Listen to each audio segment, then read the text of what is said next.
Hey everyone, welcome to the front row with Ed and Elizabeth.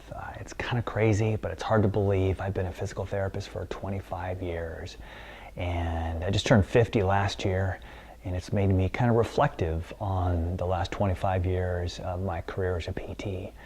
And I realized that the end game is in sight. I'm not going to be doing physical therapy forever, and so I was thinking about what kind of advice I would give to someone who might just be going into physical therapy. So for what it's worth, here are my top 10 pieces of advice, in my humble opinion, that I would give to a future student that is pursuing a field in physical therapy, which is a great profession. And these are in no particular order, so 10 is not any better than 1, but here goes. Number 1, practice what you preach. As a physical therapist, all day long, every day, I'm talking about exercise, I'm talking about controlling your weight, I'm talking about foam rolling, cardio, strengthening, trying different things. If you've never done a yoga class, give it a try. Maybe try out climbing, try different things to move your body. And if you yourself aren't doing those things, then your credibility goes way down.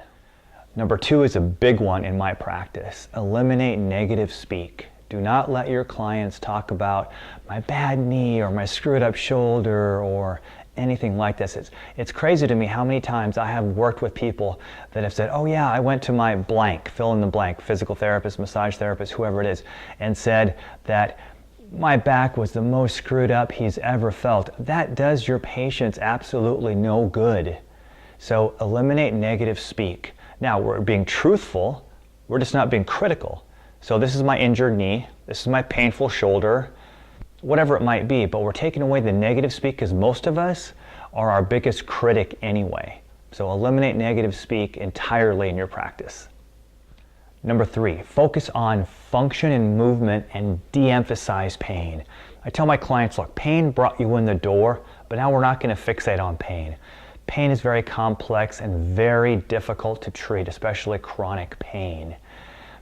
Are you depressed? What kind of diet do you have? Do you live alone? Are you socially active? Are you socially isolated? All these things play a huge role in whether or not we have pain. So when they come to us, we're the movement specialists. So we're going to focus on movement, function, range of motion, and de-emphasize pain. I have plenty of people that say, as I sit here, I have no pain, but the moment I try to hike, I have pain. So if you only fixate on pain, it can be a misleading beacon. So de-emphasize pain, focus on function and movement. So therefore, even if someone is having pain with hiking, for example, you can focus on the fact that, hey, well, at least now you can walk a mile before that pain hits, whereas before you were about a quarter of a mile into it and you were having pain. And just let them understand that in most situations, pain is okay. I mean, pain-free would be great, but we may not achieve that. So it's a question of managing the pain and still pressing forward with our lives. Number 4, stay current with the literature. You would be surprised how many people ask me, hey, did you hear about that new study that just came out? Oh, I saw on the internet that if I use coconut oil, or I'm doing MCT oil for my brain. Do you think that's a good idea? So you must stay current, because what happens is many times we are the people that they spend the most time with. They see the doctor maybe once every month or 6 weeks. They may see us once a week, twice a week, and you get to know them a little bit, and you better stay current on the literature. Number 5, pick a school of thought or a treatment area of study and become great at it.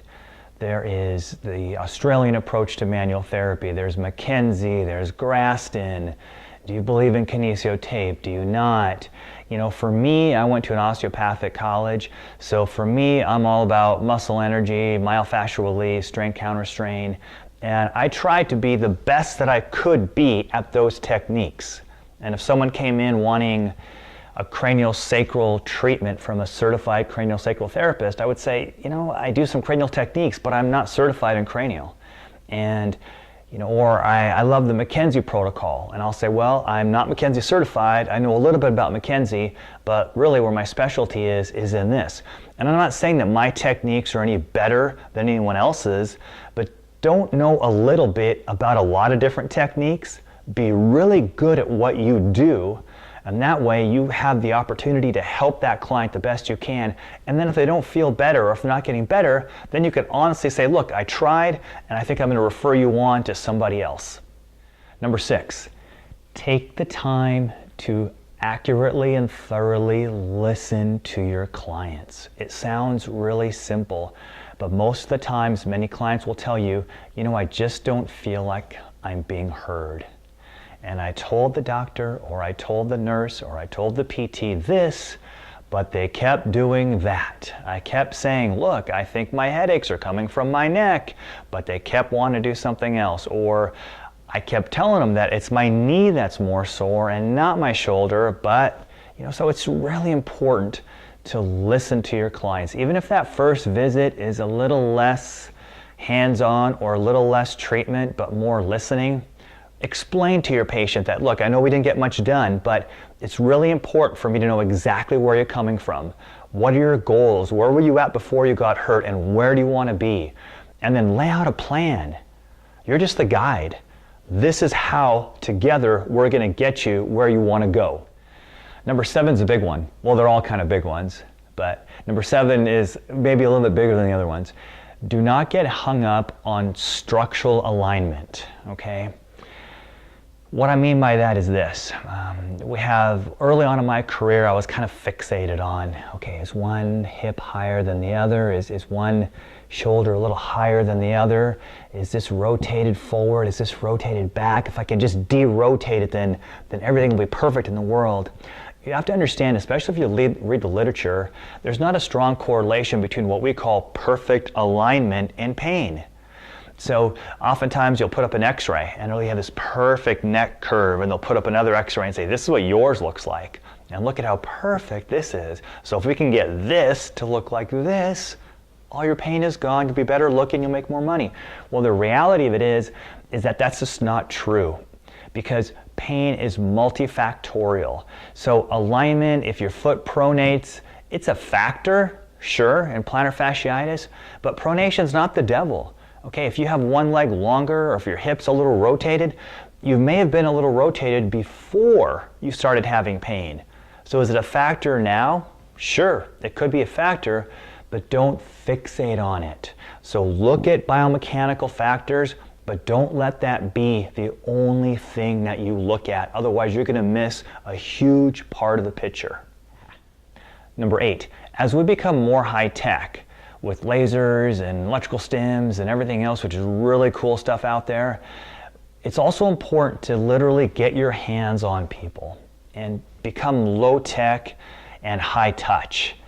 Get your hands on that shoulder. Get your hands on that knee. What does it feel like? You'd be amazed at the amount of information that you can get from that body just by putting your hands on them. What does the temperature of the skin feel like? Is there fascial mobility? Does it feel a little bit inflamed? Is there maybe some swelling in there? Is it really sensitive? Is it not very sensitive? All this is information that you can't get unless you touch them. So if all you do is give them exercises, once again, you're missing a big part of the picture. Number 9, take the time and effort to make a personal connection with each and every client. Yes, their back pain brought you in. Yes, they're rehabbing from an ACL tear. But you know what? You're going to be spending a lot of time with that client. Find out something about them. How's that bird watching hobby coming along? Or, so have you sold your house yet? I mean, find out a little bit more about your client. Get a little deeper.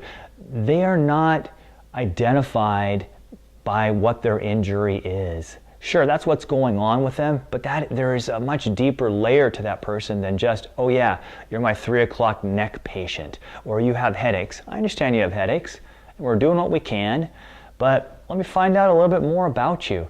And when you have that personal connection, I'm telling you, you'll get better results because there's better communication. And that brings me to number 10. Number 10 is be humble and check your ego at the door. When I first got out of PT school, I was armed with all these great manual therapy skills and the latest and greatest technology, and I thought I was going to cure everybody and anything. I didn't need any help. Older therapists wanted to mentor me, and I said, I don't need your help. I got this all figured out. When in reality, 25 years later, I realized how foolish I was as a new grad. 25 years into this, I realized there is still so much I can learn every single day. And many times I learn as much from the patient as they learn from me. And you've got to keep that fire burning. You've got to keep that passion going, because 25 years in one profession is a long time. And we all know people that are just punching the clock and waiting to check out. And patients can see right through that. And I'm telling you, they'll be gone in a heartbeat. So have an honest discussion with yourself. Figure out, hey, is this still what I want to do? And if it is, then pour your heart and soul into it. Maybe take a different avenue. Maybe pick up a subspecialty or something like that. You know, for me, I love it. I'm going strong still. I've had to cut back on the number of days in the clinic. You know, now that you turn 50, you got to kind of be realistic with yourself as well. But the passion is there and the fire's burning strong.